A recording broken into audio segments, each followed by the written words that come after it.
Mukunda Silks grand opening on 23rd November at Dilshuk Nagar. 1400 rupees sarees, 111 rupees fancy pattu sarees మీ సొంతం. మా అందరి అవసరాలు తీర్చడానికి అంకితమైపోయిన మనిషి మా నాన్న. అలాంటి మనిషి కోసం నేను మట్టి తొక్కడమే కాదు, ముష్టెత్తుకైనా సరే మా ఇంటి బాధ్యతను కొంతవరకైనా స్వీకరించాలా లేదా? ఇప్పుడు చెప్పు, నేను చేస్తున్న పని తప్పంటావా? తప్పంటావా?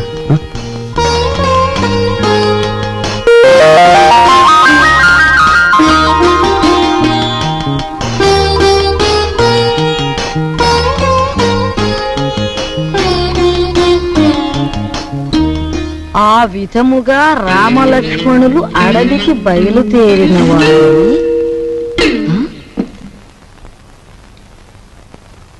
ఏంటబ్బా? ఓ చిన్న సచ్చినాడా, ఆ పెద్ద సచ్చినాడేమో మట్టి తొక్కుతున్నాడా, వీడేమో పాచి ఊడుస్తున్నాడా. వీళ్ళకి ఏం పోయే కాలం వచ్చిందమ్మా? ఇంతకీ నేను పని మనిషిని ఎందుకు పెట్టట్టు? అబ్బాయ్, నువ్వు ఆఫీస్కి వెళుతున్నావల్లే ఉంది. పెళ్లి దగ్గరకు వచ్చింది కదా, పనులన్నీ తొందరగా జరగాలి. అప్పడాలు చెయ్యాలి, వడియాలు పట్టాలి. ఓ 400 ఉంటే అమ్మాయికి ఇవ్వు. అమ్మా, ఆఫీసులో లోన్కి అప్లై చేశాను, అది రాగానే ఇస్తాను. అదేమిటన్నయ్య, అయ్యవారు వచ్చే వరకు అమావాస్య అవుతుందా? తెలిసిన వాళ్ళ దగ్గర ఏ చేబదులో తీసుకుని ఈ పని కాస్త జరిపించు. వెళ్ళిది.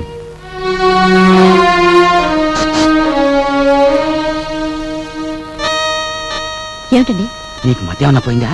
మన బాకీ తెచ్చుకున్న వాళ్ళని పెళ్లి పనులు చేసుకోమంటావేంటి? అయ్యో రామ, పెళ్లి చూపుల రోజు మీరేమన్నారు? మా కట్నం బాకీ తెచ్చుకుండా ఇంట్లో ఏ శుభకార్యం జరగటానికి వీల్లేదన్నారా?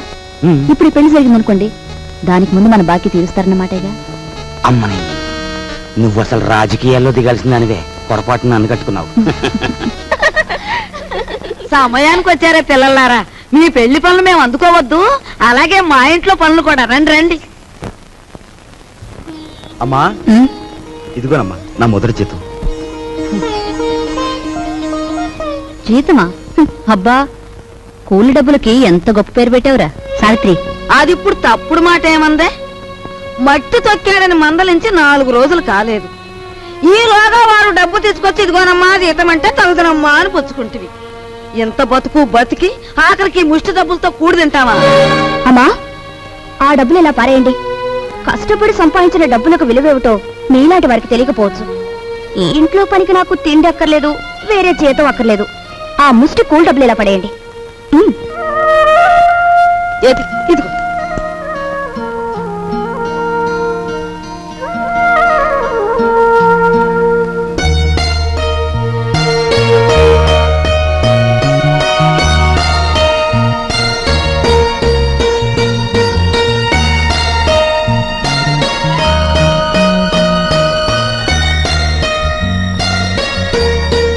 భార్యాభర్తల మధ్య ఉండవలసిన అవగాహన చూపించు.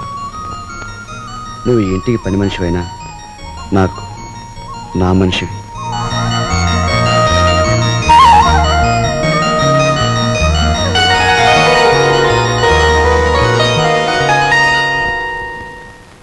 కోపం వచ్చి గట్టిగా కొడదామంటే చచ్చిపోతావేమో అని భయం.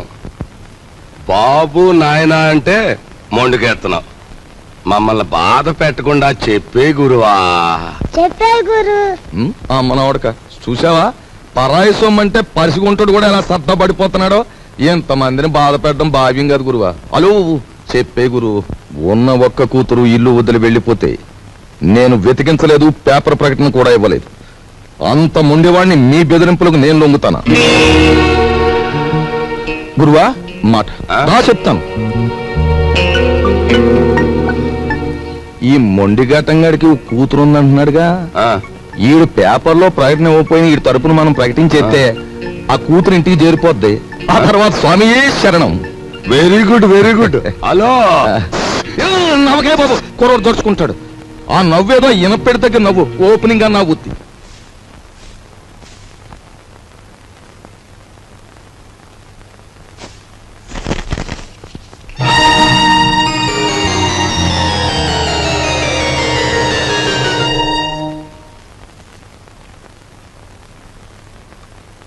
ఇదేమిటండి, నా చేతి గాజులు లెక్క పెడుతున్నారు?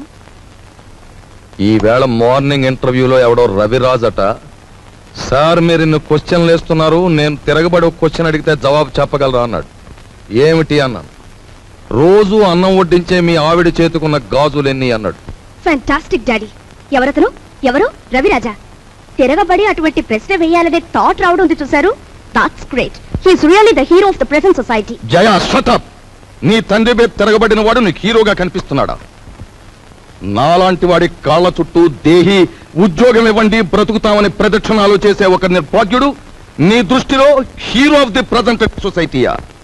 నీ చదువు ఎన్ని వెర్రతల్ల వేస్తోందంటే, అవునులే, నువ్వు తిరగడానికి ఒక కారు, వీలైనంత ఖర్చు పెట్టుకోవడానికి బ్యాగ్ నిండా డబ్బు, నువ్వేది అడిగితే అది క్షణాల మీద సమకూర్చే తల్లిదండ్రులు, ఏసీ రూమ్లు, సోఫా బెడ్లు, తినడానికి ఖరీదైన భోజనం, ఇవన్నీ ఉంటే నీకు మంచేమిటో చెడ్డేమిటో ఏమాత్రం తెలియడం లేదు. అదే చాలీ చాలని తిండి, చాలీ చాలని బట్ట, బ్రతుకుతున్నావో చస్తున్నావో అర్థం కాకుండా బ్రతుకుతున్న ఏ దౌర్భాగ్యులలో 4 రోజుల పాటు ఉంటే తెలుస్తుంది. అక్కర్లేదు, పిలవక్కర్లేదు. ఆకలేస్తే అదే వస్తుంది. ఏసీ రూమ్లు, సోఫా బెడ్లు, తినడానికి ఖరీదైన భోజనం, ఇవన్నీ ఉంటే నీకు మంచేమిటో చెడ్డేమిటో ఏమాత్రం తెలియడం లేదు. అదే చాలీ చాలని తిండి, చాలీ చాలని బట్ట, బ్రతుకుతున్నావో చస్తున్నావో అర్థం కాకుండా బ్రతుకుతున్న ఏ దౌర్భాగ్యులలో 4 రోజుల పాటు ఉంటే తెలుస్తుంది.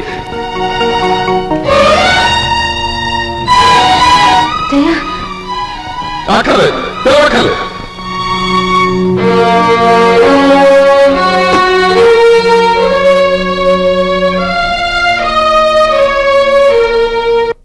డాడీ, బయటకు వెళ్ళి బతకలేనని కదా మీరు అన్నారు. అలా బతకలేని నిరూపించుకున్న రోజునే తిరిగి మిమ్మల్ని కలుస్తాను.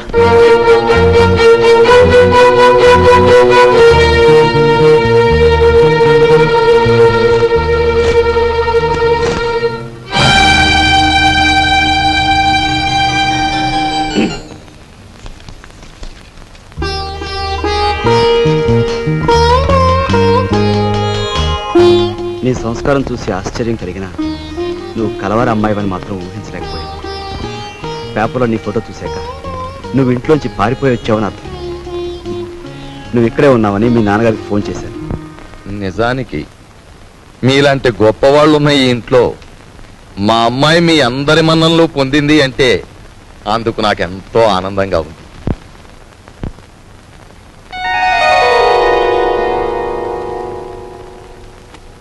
ఇదిగో పిల్ల, నిన్ను ఎప్పుడెప్పుడు ఏమేమి తిట్టానా అని ఆలోచిస్తే అస్సలు నిన్ను తిట్టకుండా ఎప్పుడున్నానో గుర్తు రావడం లేదు. ఏమో అనుకోకమ్మా. అంత మాటలు అవసరం లేదు మామగారు. నేను ఎక్కడున్నా ఈ ఇంటి ఆడపిల్లని. నన్ను ఈ ఇంటి మనిషిగా మీరందరూ ఒప్పుకుంటే నాకదే 10,000.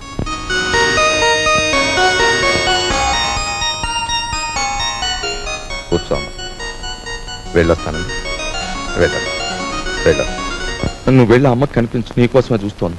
చూడమ్మా, నేను పైకెక్కి దిగలేను గాని ఆ సేఫ్ లో 50,000 పట్ల ఆఫీసు తీసుకెళ్ళాలి. అదే డాడీ, మీరు సేఫ్ నంబర్ నాకు ఎప్పుడు చెప్పలేదుగా.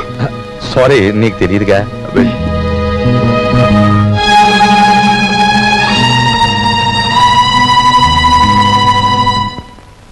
ఈ కాంబినేషన్ పెళ్ళానికి చెప్పక కూతురికి చెప్పక మరి ఎవరికి చెప్పాడు? అబ్బా, స్వామియే శరణం.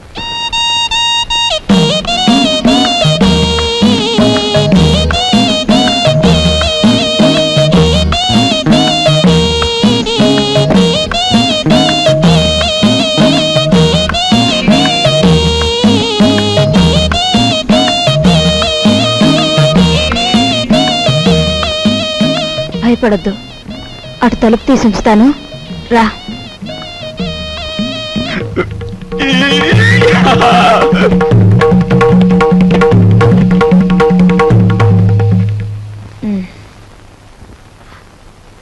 ఏమిటి మీ చేతిలో? ఇవ్వండి. ఏం లేదు. డాక్టర్ మీకేం చెప్పారు? వీడియోలు కాల్స్ వద్దన్నారా లేదా?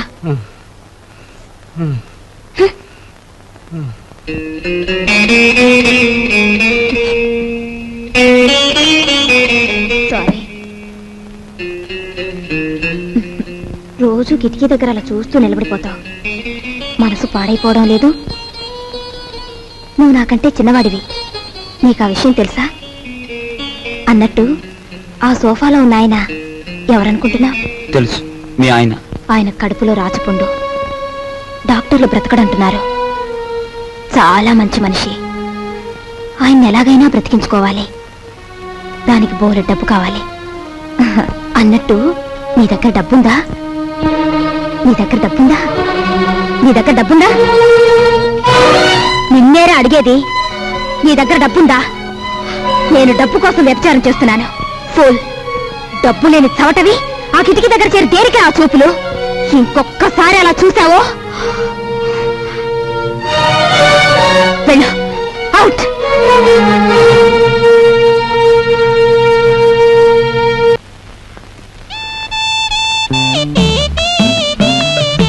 అరే, మీ నాన్నగారు పోయాక నువ్వు మీసం ఉన్న మగాడివైపోయావే. అన్నట్టు మీ ఇంట్లో డబ్బు పోయిందని విన్నాను. నా కోసం నువ్వే ఆ డబ్బు తీసుంటావు. ఏది ఆ డబ్బు? చెప్పు. ఆ డబ్బు నీకిద్దామని తీశాను. ఆ రాత్రి మరెవరో నా దగ్గర నుంచి కాజేశారు. ఒక ప్రాణాన్ని నిలబెట్టడానికి నేను వ్యభిచారం చేస్తే నువ్వు వ్యభిచారం కోసం ఒక ప్రాణం తీసేశావు. నా బ్రతికే చండాలం అనుకుంటే నువ్వు నాకంటే చండాలుడివి. నేను ఈ ఇల్లు ఎందుకు ఖాళీ చేస్తున్నానో తెలుసా? నీ నీటి మాలినతనాన్ని భరించలేక. వెళ్ళు.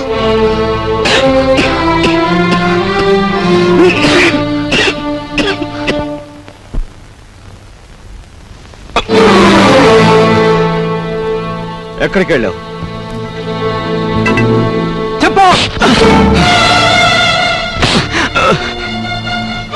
ఏమిట్రా నువ్వు చేసిన పని? చెప్పు. ఎక్కడికి వెళ్ళి వస్తున్నావు? చెప్పు. ఏమిట్రా నువ్వు చేసిన పని?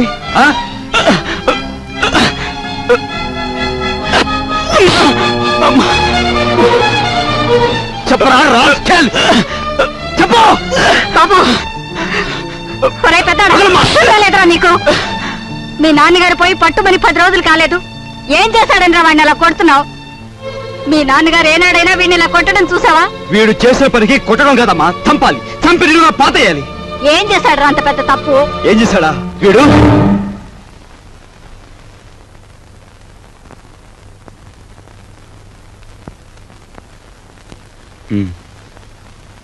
బాబు, వీడిని తమ్ముడురా. తప్పు చేస్తే శిక్షించాల్సిందే. కాకపోతే ఆ సమయంలో వీడిని తమ్ముడని మాత్రం గుర్తుంచుకుంటే చాలు. పత్రా.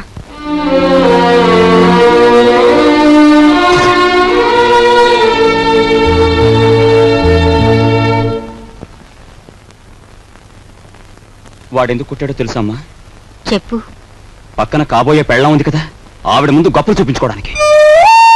ఒరే కృష్ణ, నువ్వు చిన్న కొడుకువైతే నీకంటే ముందు పుట్టిన పెద్ద కొడుకురా వాడు. నీకంటే ముందు నుంచే చూస్తున్నాను. వాడెప్పుడూ తప్పు చేయడు. వాడితో ఉన్న ఆ పిల్ల వాడంత గొప్పదని నా అభిప్రాయం. ఏం జరిగిందో తెలుసా అని. వాడు నిన్ను చూసి వణికిపోయినప్పుడు నీ గురించి ఏ దుర్వార్త వినవలసి వస్తుందో అని భయపడ్డాను. ఏం జరిగిందని అడగటానికి కూడా ధైర్యం చాలకు వచ్చేశానురా.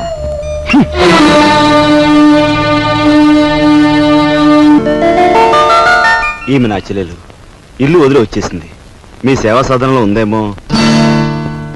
సారీ, ఇలాంటి అమ్మాయి ఎవరూ లేరు. వస్తానండి.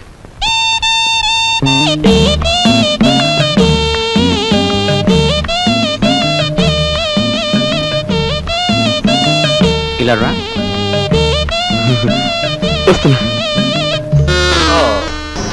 నీ చూపులోని ఆకలి నాకు అర్థమైంది. నీకేది కావాలన్నా నేను ఉపయోగపడతాను. అలాగే నాకేది కావాలన్నా నువ్వు ఉపయోగపడాలి. ఇక్కడ ఫ్రెండ్షిప్ కి అది కండిషన్. ఓకే? ఓకే. రాజు, నువ్వేవి అనుకోనంటే ఈ డబ్బుతో నీ అప్పులన్నీ తీరిస్తే ఎలా ఉంటుంది? స్నేహితురాలుగా నేనేం చేయాలో, ఏం చేయగలను నాకేం అర్థం కావటం లేదు. నీ అభిమానం, ఆత్మబలం అండగా ఉంటే నాకు అంతే చాలు. పద. మంచి తరుణం మించిపోవును. ఆలోచించిన ఆశాభంగం. 8 రోజులు సైకిల్ తొక్కిన వారికి 8,000 రూపాయలు బహుమానం. 8 days 8,000. 8 రోజులు సైకిల్ తొక్కిన వారికి 8,000 రూపాయలు బహుమానం.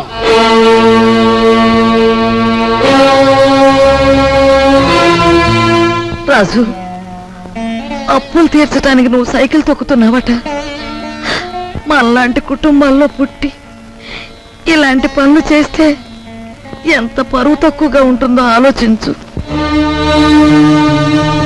నేను చాటుగానో సన్నాసి బుద్ధితోనో దొంగతనం చేస్తున్నాను అనుకో, లేదా కన్నవాళ్ళనే వెన్నుపోటు పొడుస్తున్నాను అనుకో, లేదా అప్పుల చేత పంచాయతీ జరిపించాను అనుకో, అప్పుడు నేను 10 మంది చేత చీ అనిపించుకునేవాడు అవుతాను. ఏమిటా నువ్వు మాట్లాడేది? మొన్నటికి మొన్న కుమ్మరాడి దగ్గర కూలిపిని కొప్పుకొని ఏంటి పరువు మీద పెద్ద బండ పడేస్తావు. ఇవాళ మీ నాన్న చచ్చిపోయాక ఆగు, ఇప్పుడు నువ్వేమిటి మాట్లాడింది? మా నాన్న చచ్చిపోయాడా? ఆ మాట నువ్వంటున్నావా? నువ్వు ఏమిట్రా అది? ఆవిడ అలా రెట్టిస్తున్నావు. మరి చూడమ్మా, నాయనమ్మా నాన్న చచ్చిపోయాడు అంటుంది, అత్తయ్య అంటుంది. అసలు అసలు నాన్న చచ్చిపోవడం ఏంటమ్మా? Non sense. నాన్న చచ్చిపోలేదు, నాన్న చచ్చిపోలేదు. మనందరం కలిసి ఆయన చంపేశాం.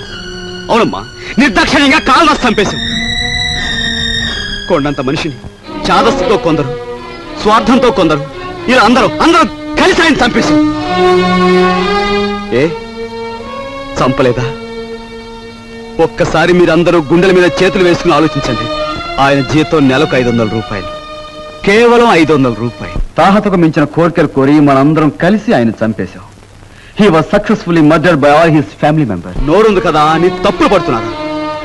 నేను చేస్తున్న ఈ పనిలో ఓ పవిత్రమైన ఆశయం ఉందే తప్ప ఇదేం పరువుపోయే పని కాదని నాకు బాగా తెలుసు. మీరు ఒప్పుకున్నా ఒప్పుకోకపోయినా ఈ పని నేను చేసి తీరు.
ఇవాళ నీ కొడుకు ప్రయోజకుడైనందుకు ఇప్పుడు నువ్వు ఉంటే ఎంత ఆనందించేవాడివిరా.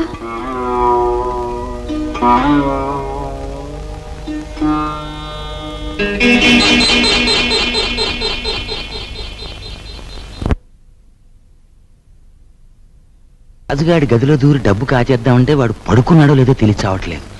పడుకున్నాడని దగ్గరికి వెళ్ళామనుకో, వాడు బాంబుల పేర్లా పేల్తాడు. అసలు ఈ గొడవంతా దేనికి?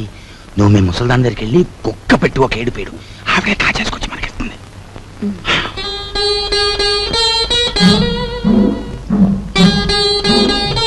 రాజు సైకిల్ దుక్కి సంపాదించిన డబ్బుతో ముందు అప్పులు తీరుస్తానంటున్నాడు.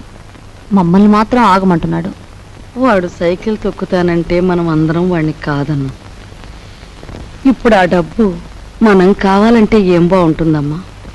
అందుకే వాడి చేతిలోంచి మనం తీసుకోము. మరి నువ్వు ఆ గదిలోకి వెళ్తావు, ఎవ్వరికీ అనుమానం ఉండదు. ఆ డబ్బు నువ్వు తెస్తావు.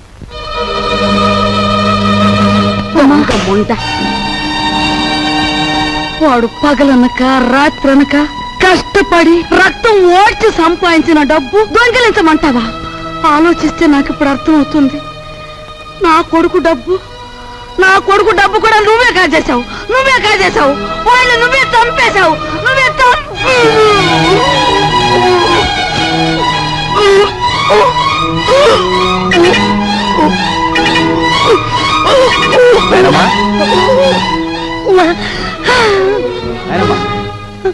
బాబు ఏమైందేనమ్మా ఎందుకు కేకలు పెట్టావు నాయనమ్మా ఏమైందేనా ఏం లేదు బాబు ఏదో పీడకలు వచ్చింది మీ నాన్న గుర్తుకొచ్చాడయ్యా సరే ఊరుకో.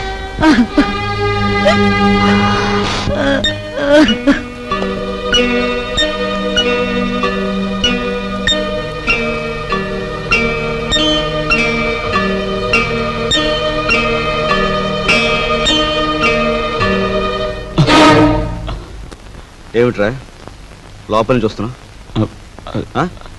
ఏమిటి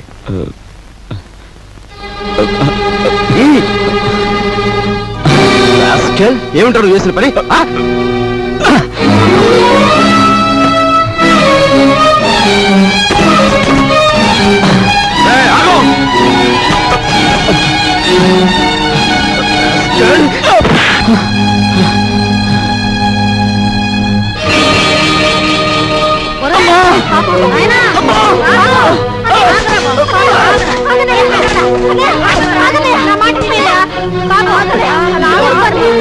ఏం చేస్తా తప్పలేదమ్మా అమ్మా వదలమ్మా మీరు కూడామ్మా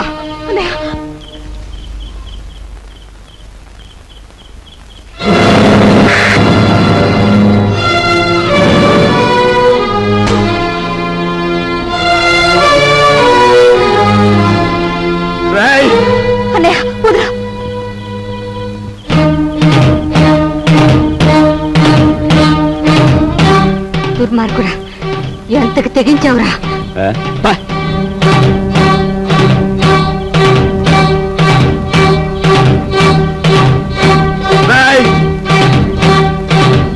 తప్పు చేస్తే శిక్షించాల్సిందే కాకపోతే ఆ సమయంలో వీడిని తమ్ముడని మాత్రం గుర్తుంచుకుంటే చాలు తమ్ముడు ఎవడ్రా నీకు తమ్ముడు? ఒక సిగరెట్ వెలిగించినంతసేపు లేదు నీ పెద్దరికం, ఒక దమ్ము లాగినంతసేపు లేదు నీ పెద్దరికం. అందుకోసం నువ్వు ఎగిరిపడిన అవసరం లేదు. ఏమిటి నీ గొప్ప? నాన్న చచ్చిపోయి 4 రోజులు కాలేదు, రకరకాలుగా అధికారం చలాయించాలని చూస్తున్నావు. నీ పెద్దరికం నాకు అక్కర్లేదు. సచ్చినాడా ముసలిముండా. ఐఎమ్ సారీ, నీకు మర్యాద ఇవ్వాలి కదూ. చూడు మిస్టర్, నీకు ఎవరి పెద్దరికం అక్కర్లేదనుకుంటే ఈ ఇంట్లో నుంచి తక్షణం బయటకు వెళ్ళిపోవచ్చు. నేను ఇంట్లోంచి వెళ్ళిపోవాల్సి వస్తే ఏం జరుగుతుందో తెలుసా? నువ్వు ఈ ఇంట్లో ఉండాలంటే ఏం చేయాలో తెలుసా? తెలుసు. నిన్ను అన్నా అని గుర్తించాలి, నువ్వు తంతే పడుండాలి. అంతేకాదు, దున్నపోతుల తింటూ కూర్చోకూడదు. కాయ కష్టం చేసైనా సరే సంపాదించాలి, అప్పుడే నీకు తిండి. ఓహో, సంసారం సవ్యంగా సాగాలంటే ఇంట్లో అందరూ కష్టపడాలి, అలాగే ఇంటి పరువు కాపాడాలంటే అందరూ కలిసి ఉండాలి కదూ. నీకు గుణపాఠం చెప్పడానికి నేను బయటికి వెళ్ళాలి, వెళ్తాను. Good by.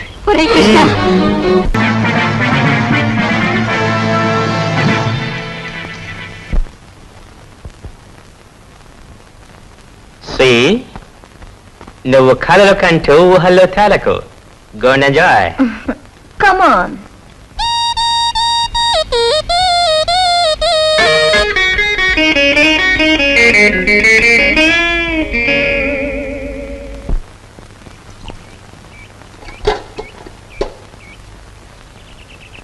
వెధముఖాలని వెధముఖాలు. పొద్దున్న లేచి ఏ వెధముండ ముఖం చూశాను. గుమ్మం తగిలి తలంతా బొప్పి కట్టింది. ఎవరినే వ్యథముండలంటున్నావు? నిన్ను కాదులే. నువ్వెవరినంటున్నావో నాకు తెలిసే. కొందరు మొగుడు చచ్చి వ్యథముండలవుతారు, మరి కొందరు మనసు చచ్చి అవుతారు. భూదేవి లాంటి మీ వదిన్ని పట్టుకుని వ్యథముండ అన్నందుకు అక్షరానికి ఒక శిక్ష విధిస్తాడు ఆ దేవుడు. ఏమిటి నువ్వు అనేది? నేను అన్నదేమనే తప్ప? తప్పున్నారా?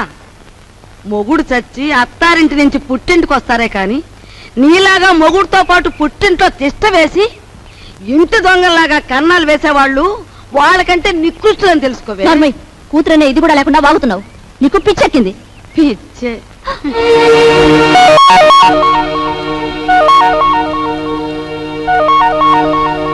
రామ్మ రా, సమయానికి వచ్చావు. చూసావా అమ్మ, దేవుళ్ళంటే నా బిడ్డను మింగింది కాకుండా అది ఎన్ని మాటలు అంటుందో. ఇవి చేతులు కావనుకో అమ్మా, నీకు అన్ని భోగాలు ఉండి కూడా మా ఇంటికి వచ్చి ఎన్నో మా కష్టాలు చూసిందానివి. నువ్వే ఏదైనా ఉపాయం ఆలోచించి ఈ గాది కింద పందికొక్కుల్ని విరగడి చేయి తల్లి. మీరేం బాధపడకండి మామగారు, నేను మీ మనవడు కలిసి ఆలోచించాం. నాకు చిన్నప్పటి నుంచి లక్షాధికారులతో మాట్లాడటం అంటే చెడ్డ సరదా అండి. మీ అంతటా మీరే పిలిపించేసరికి నేను కూడా ఓ లక్షాధికారిని అయిపోయిన ఫీలింగ్ వచ్చేసిందండి. ఏం లేదు, మా జయ లక్షల్లో పుట్టి లక్షల్లో పెరిగింది. కూర్చోండి. అదృష్టవంతురాలు, తొందరగా రా. ఆ అదృష్టానికి వారసురాలుగా మాత్రం ప్రవర్తించడం లేదు. ఆ ఇంట్లో 4 రోజులుండి ఇక్కడికొచ్చినా ఆ గూటి పలుకే పలుకుతోంది. నిజానికి ఆ ఇంట్లో డబ్బు యొక్క విలువ తెలిసింది మీ ఇద్దరికేనన్న నా అభిప్రాయం. అంచేత మీరిద్దరూ ఇక్కడే 4 రోజుల పాటు ఉండి మా జైకి డబ్బు యొక్క విలువ ఏమిటో కాస్త తెలియజెప్పండి. మీ ఇంట్లో సెటిల్ అయిపోయి మీ అమ్మాయికి డబ్బు గురించి చెప్పడం అంటే కాశ్మీర్లో పుట్టి పెరిగిన వాడికి ఐస్ మొక్కల గురించి చెప్పినట్టు ఉంటుందండి. సరే, మమ్మల్ని ఎప్పటి నుంచి రమ్మంటారో చెప్పేయండి. ఈవేళే వచ్చేస్తే చాలా సంతోషిస్తాను.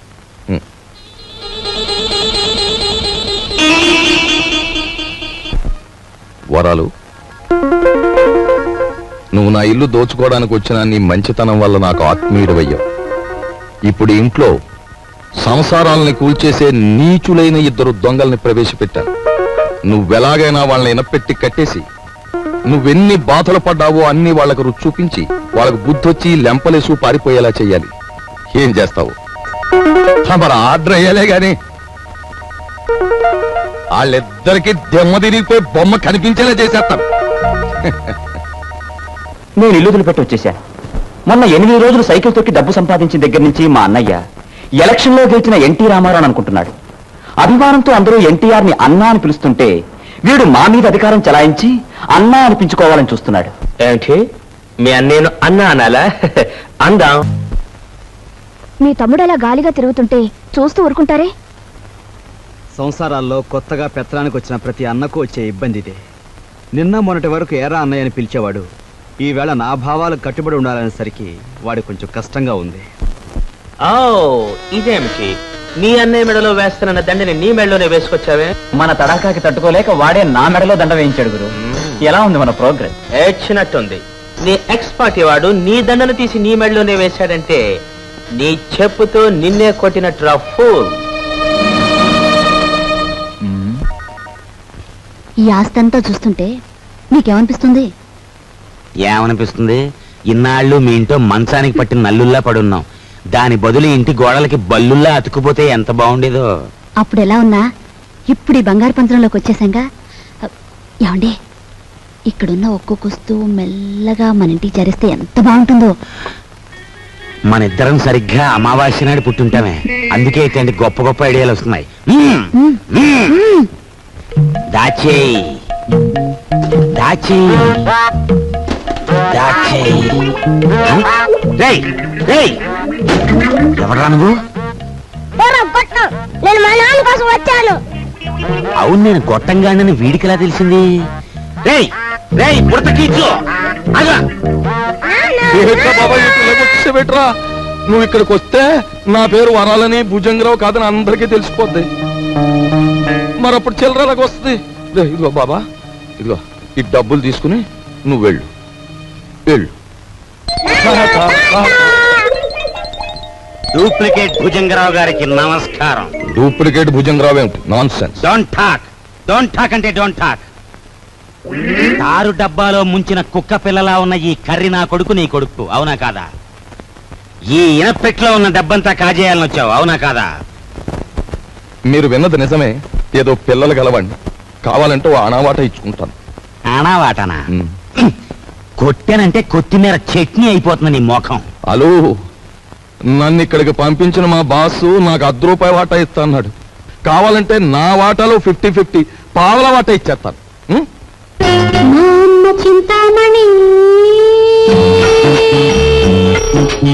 ఏం ఓకేనా? గత్యంతరం లేదు. ఓకే మరి.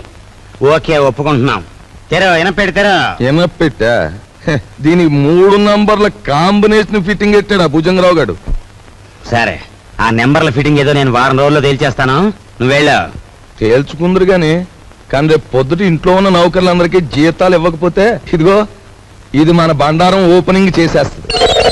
అది గాన జరిగింది అంటే దిమ్మ తిరిగిపోయి బొమ్మ కనిపించేస్తుంది. ఇప్పుడు ఏం చేయటం? ఈ గన్నం గడిచి బయట పడాలి అంటే ఇవిడ ఒంటి మీద ఉన్న నగలన్నీ రేపు అమ్మేసి ఇంట్లో ఉన్న నౌకర్లందరికీ ముందు జీతాలు ఇచ్చే. నా నగల నేను పర్వాలేదులేదే, ఈ గన్నం కాస్త గడిచిపోతే ఆ తర్వాత మనకి లక్షలకి లక్షలు వస్తాయి. నీ దగ్గర ఉన్న నగలన్నీ ఇచ్చేయి. సరే, నేను మెల్లిగా ఒక్కోటి ఒలుచుకొచ్చి మీకు ఇస్తాను. పద పద.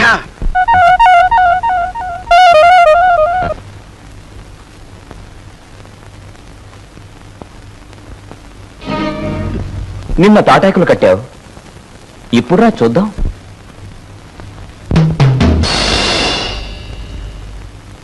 ఇక్కడ కొట్టుకుంటే అమ్మ వాళ్ళకి తెలుస్తుంది, కంగారు పడతారు, బయటికి పోతారు.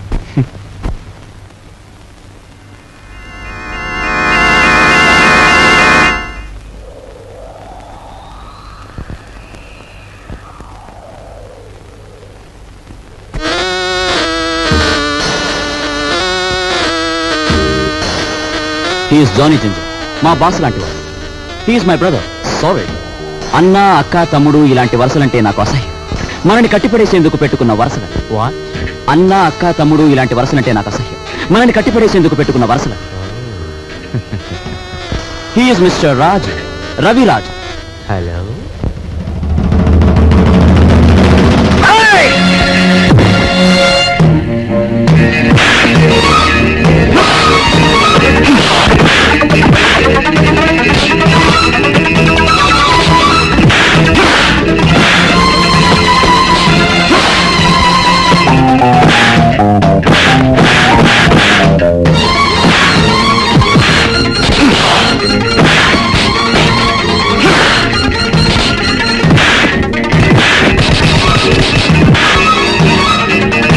ఏమిటి జింజర్ భాయ్, మన వాళ్ళలా దెబ్బలు తింటున్నారు?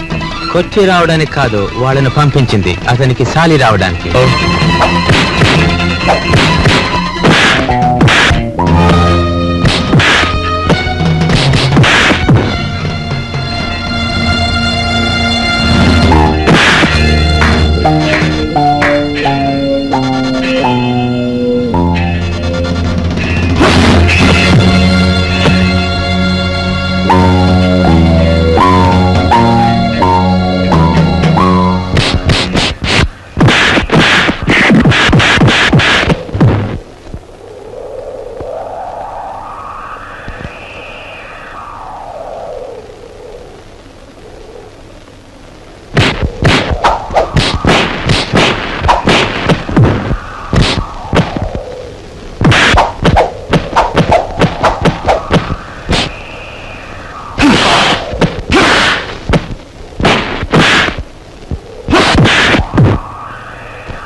ఓ దున్నపోతుల బండి మాట్లాడుకుని వీళ్ళందరినీ హాస్పిటల్కి తీసుకెళ్ళా.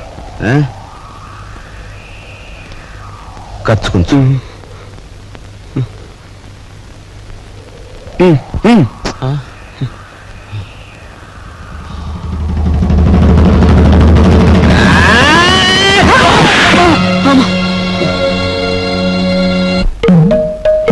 తొమ్మిది, 7,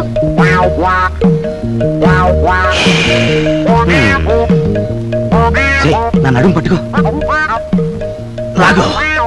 దమ్ము బిగపట్లాగో లాగు.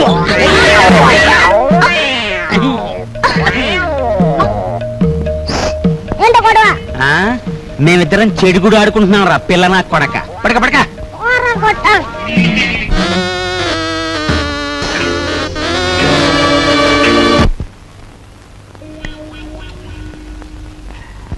సార్ సార్ పెట్టేమనే కావాలి సార్?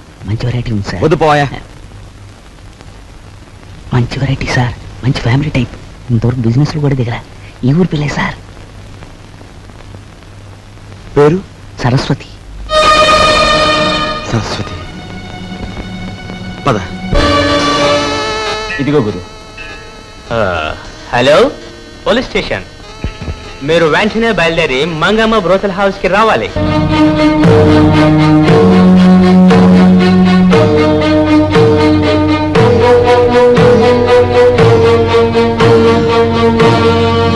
ఈ ఊరి పిల్లన్నావే, ఆ అమ్మాయి ఏది? Saraswati family girl. ఇంకా వ్యాపారంలోకి దిగలే. మంచి హుషారైన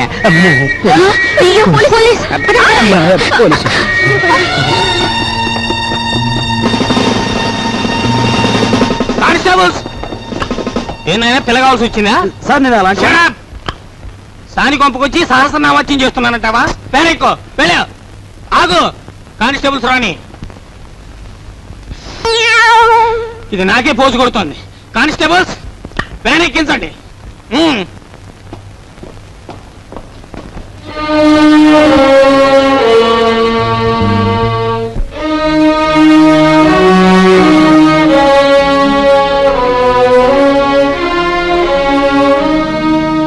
బాబు,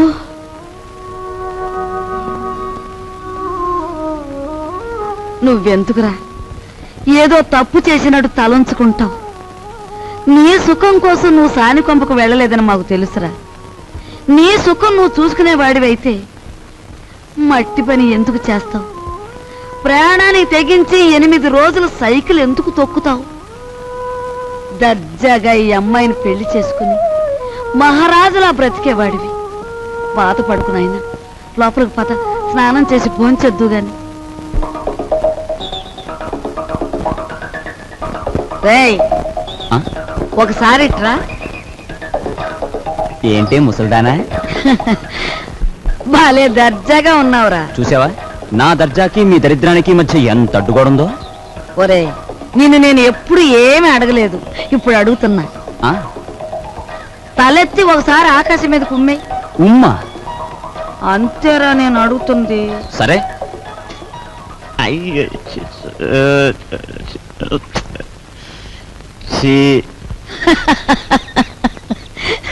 ఒరే, ఆకాశం మీద ఉమ్మేయడానికి ప్రయత్నిస్తే అది ఆకాశం మీద పడదు సరికదా, తిరిగి వచ్చి నీ ముఖానే పడుతుందని తెలుసుకో.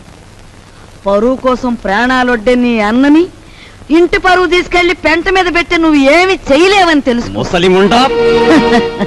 ఒరే, దర్జాకి దరిద్రానికి మధ్యలో ఈ ఇనుప చెవులు అడ్డుగా ఉన్నాయి. నీ చెయ్యే చితికిపోతుంది, జాగ్రత్త. జీతాలు ఇవ్వాలి గీతాలు ఇవ్వాలి అంటూ నా ఒంటి మీద నగలన్నీ ఒలిచిపోయావు. ఇంకా ఇమ్మంటే నా ప్రాణాలు తప్ప మరేమి లేవు.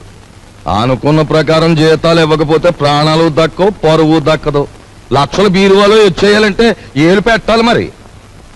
ఇదిగో, లేకపోతే మీరు రాజులాగా సైకిల్ పందెం అన్న దొక్కు. 8,000 వస్తాయి. 8,000. 8,000? చింతామణి దండ కూడా వేయి.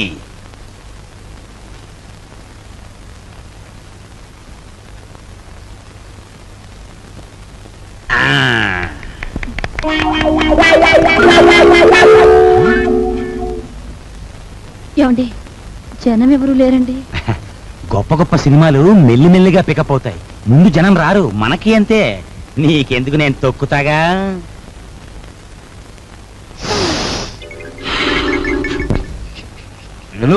రావయా, రిబ్బన్ కట్టింగ్ టైం అయింది. రే, రికార్డు పెట్టా.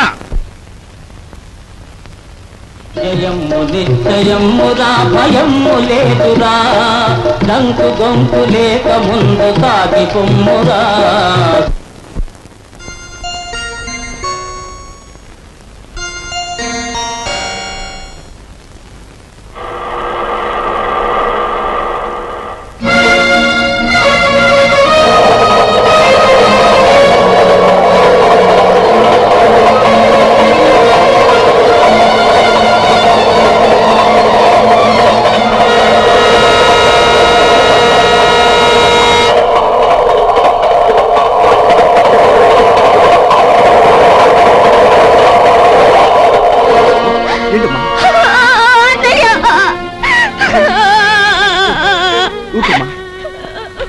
ఏం జరిగింది? ఇన్నాళ్ళు ఎక్కడున్నావు? ఆ రోజు నేను ఇంట్లోంచి వెళ్ళిపోయాక పెళ్లి చూపులకు వచ్చిన జయదేవిని కలిశాను. మీ ఇద్దరం కలవడానికి వీలు లేదని వాళ్ళ నాన్న శాసించారు. అందుకని మీ ఇద్దరం గుడిలోకి వెళ్ళి పెళ్లి చేసుకున్నాం. ఇప్పుడు వాళ్ళ నాన్న జయదేవికి వేరే పెళ్లి చేయాలని చూస్తున్నాడు. వేరే పెళ్లి చేయాలని చూస్తున్నాడు.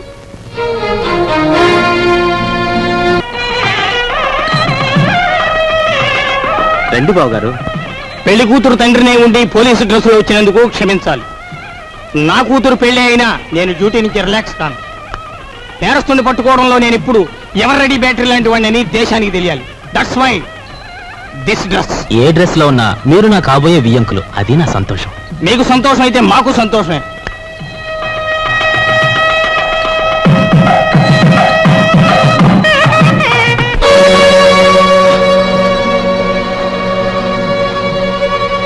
మీ అందరి చేతిలోని విసిల్ గర్రలో ఒకసారి చూపించండి.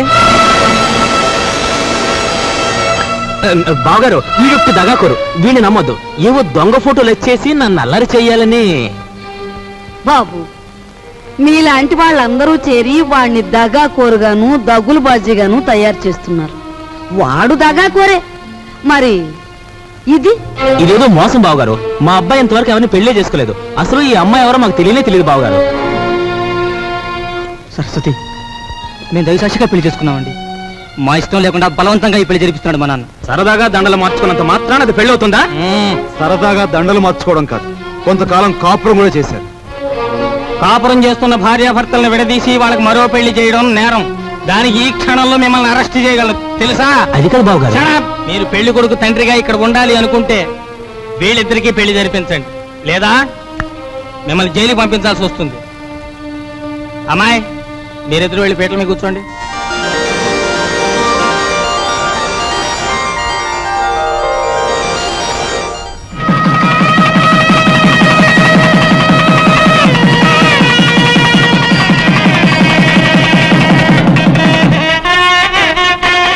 ఒరే నాయనా, బాబు, ఇదంతా నీ గొప్పతనం రా. మన వంశ గౌరవాన్ని నిలబెట్టావురా బాబు. మీ అభిమానానికి కృతజ్ఞుని. నా డ్యూటీ మాత్రం నేను చేశాను. నువ్వెంత మంచివాడు బాబు.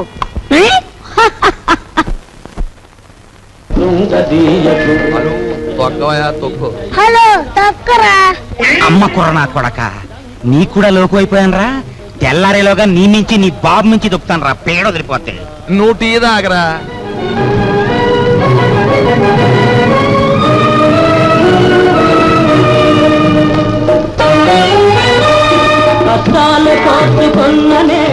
సావిత్రి, నీ మొగుడికి నిద్రమత్తు పోయి హుషారుగా సైకిల్ దొక్కి పందెం గెలవాలి అంటే ఒకే ఒక పద్ధతి ఉంది. నేను చెప్పినట్టుంటావా? ఏమిటో చెప్పండి, చేస్తాను. ఏం లేదు, సాచి లెంపకే కొట్టి.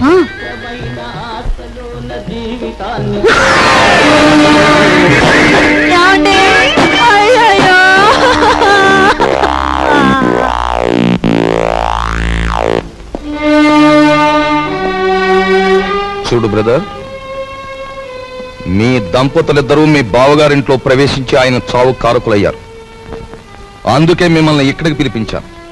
ఇక్కడ మా ఇంట్లో మా సంపదను దోచుకోవడానికి మీరెన్ని ప్రయత్నాలు చేశారో సాక్ష్యాధారాలున్నాయి. వాటితో మా అమ్మాయి మిమ్మల్ని పోలీసులకు అప్పగించగలదు. కానీ అలా చేస్తే పోయేది ఆ ఇంటి పరువే గనక అలా చేయదలుచుకోలేదు. ఆ నగలివు.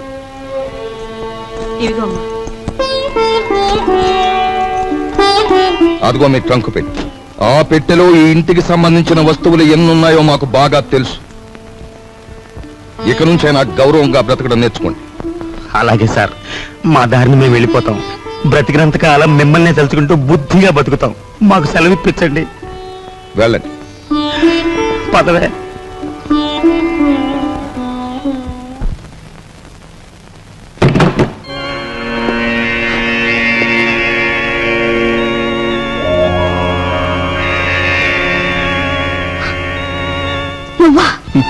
నేనే.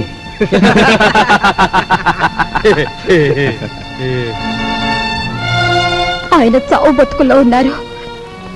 తెలిసిన వాడివి, నాకు సాయం చేయి. దయచేసి వెళ్ళిపో.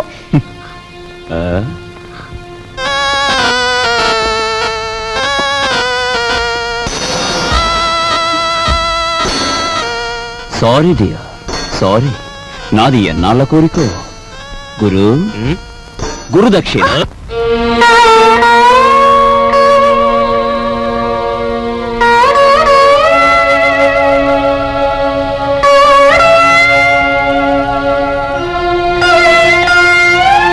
ఒక పక్క నా భర్త సావు బతుకుల్లో ఉంటే ఆచాలి కూడా లేకుండా ప్రవర్తించాడు మీ అబ్బాయి.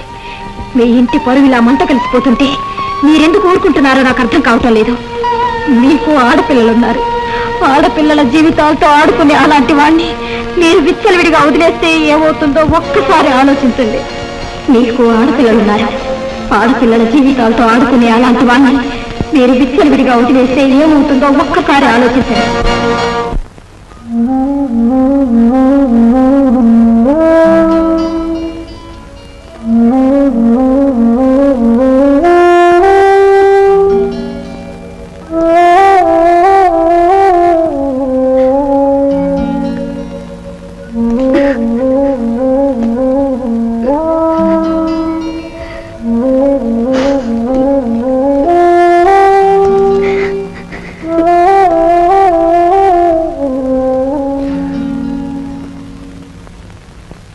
చూడమ్మా, ఈ క్యారేజీ మా చిన్నబాబుకిచ్చి నీకు ఇష్టమని మీ అమ్మాయి స్వయంగా తయారు చేసింది.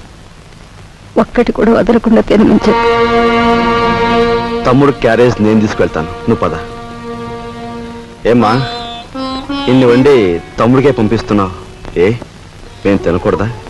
అది కాదు బాబు, అది నాకు తెలుసమ్మా. నాన్నగారు చనిపోయిన దగ్గర నుంచి ఏనాడు పిండి వంటలు చేయను నువ్వు. ఈ వేళ ఇంత శ్రమపడి ఇన్ని వండావంటే ఇదేమిటో ఊహించగలను. చిన్నవాడు వీధిలోకి వెళ్ళి చెయ్యి కూడని ఘోరాలు చేస్తున్నాడు. ఇంటి పరువు బజారుకి ఈడుస్తున్నాడు.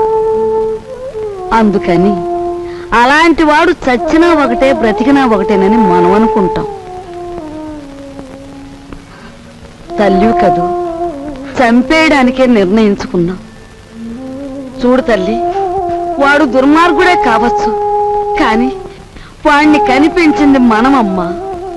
చూడు, వాడు ఇవాళ ఇలా తయారయ్యాడంటే దానికి కారణం మన పెంపకం కదూ. అందుకని ముందుగా ఆ విషయం మనం తిని తర్వాత వాడికి పెడదాం. ఏమ్మా? పరువే తన ప్రాణంగా భావించిన మీ అబ్బాయి లాంటి ఉత్తముడికి భారీగా బ్రతికి నేను పరమనీచుడిగా తయారైన మీ మనవుడు చేసే ఘోరాలు భరించలేక వాడిని చంపి నేను చావాలనుకున్నాను. అమ్మా, మన ఇంటి సమస్య మన చావులతో పరిష్కారం కాదు. తమ్ముడిని మార్చడానికి నేను ఉపాయం ఆలోచించాను. ఏమిట్రా అది? చెప్తాను. వాళ్ళు వస్తున్నారు, మీరు బయలుదేరండి. వెళ్తామండి. వెళ్ళొస్తామమ్మా, పదా.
పారిపోయిన కుర్రాడెవరు? చంపేస్తాను చెప్పు. నీతో పారిపోయిన ఆ కుర్రాడెవరు? చెప్పవే.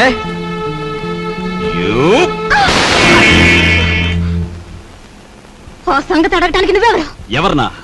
సమాధానం చెప్పకపోతే పళ్ళు రాలగొడతాను. అప్పుడు తెలుస్తుంది నేనెవరినో. చెప్పు. నీతో చేయి కలిపిన ఆ కుర్రాడెవరు? ఏమిటి నా మీదేదో అధికారం పెద్దరికే ఉన్నట్టు అలా దబాయించి అడుగుతున్నావు? నీకు సమాధానం చెప్పాల్సిన అవసరం నాకు లేదు. ఎందుకు లేదు? నేను నీ అన్నయ్యని. అన్న, అక్క, చెల్లెలు ఇలాంటి వరసలంటే నాకు అసహ్యం. అధికారం చలాయించేందుకు పెట్టుకున్న వరసలవి. మర్యాదగా వెళ్ళు, లేకపోతే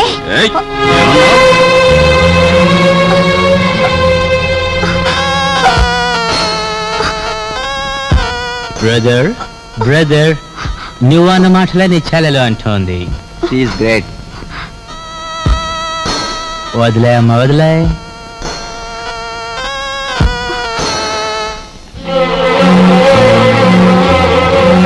చూడు బ్రదర్, ఆ వేళ ఆ పిల్లని అనుభవించే గురువు అన్నట్టు తోసావు. ఈ పిల్ల నీ చెల్లి అని సెంటిమెంట్ ఉంటే కాసేపు అలా పక్క తప్పు. అది నీకు మంచిది, మాకు మంచిది. నా చెల్లి నేను చేతురా ప్లీజ్.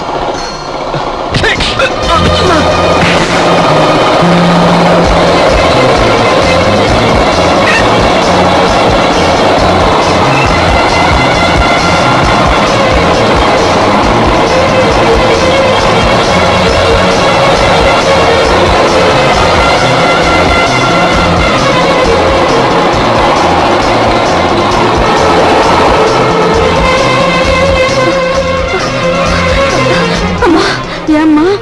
ఒరే బాబు, వాళ్ళు అసలే దుర్మార్గులరా. వాళ్ళని ఏం చేస్తారో ఏమో. కాస్త నువ్వు వెళ్ళు బాబు. నాయనమ్మ, వేడిగా ఉన్నప్పుడు బొగ్గును పట్టుకుంటే చేయి కాలుతుంది, ఆరిపోయాక పట్టుకుంటే మసి అవుతుంది. అలాగే ఆ దుర్మార్గులతో స్నేహమైన శత్రుత్వమైన ఎంత ప్రమాదకరమో వాడికి అర్థం కావాలి.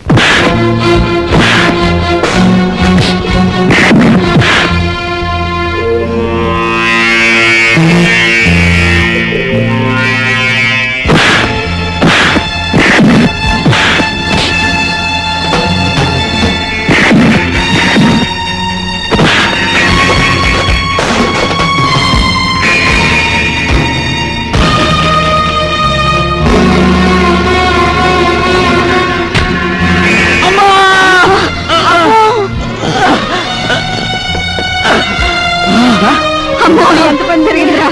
ఒరే కృష్ణ బాబు,